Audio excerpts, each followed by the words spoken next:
Now for the Europe of Freedom and Direct Democracy Group, let me give the floor to Mr Farage. Your Excellency, Mr Barnier, Your Excellency, Mr Timmermans, these are the terms that the British Prime Minister used in her begging letter just a couple of days before the Brexit vote. And I think the fact she used those terms is entirely consistent with the entire negotiation.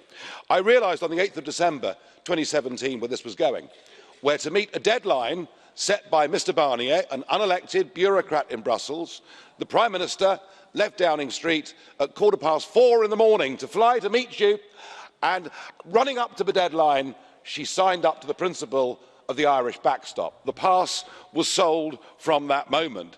It has been throughout a total failure of leadership, but perhaps more significantly, she hasn't learnt or heeded the historical lesson that if you appease bullies, they always come back for more. She's behaved like a leader of a nation defeated in war. And that is why this withdrawal agreement looked more like a surrender document, and it was smashed to pieces in the House of Commons last night. She, of course, believed that she'd get some concessions from you today, but it's perfectly clear with what you've said, there are no concessions to come. She is still our Prime Minister, and that of itself is quite remarkable. If she had any sense of honour, she'd be gone by lunchtime today.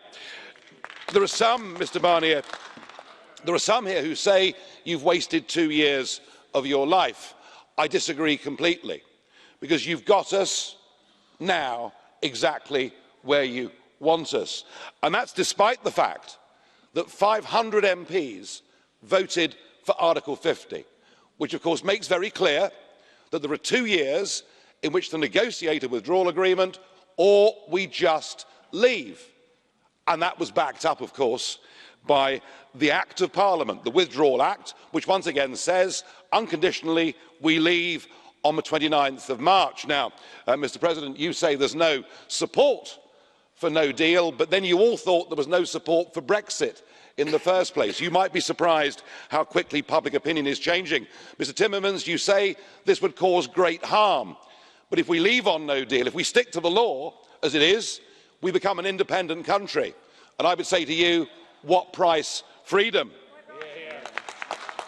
But I'll be the first to admit, I doubt this will happen.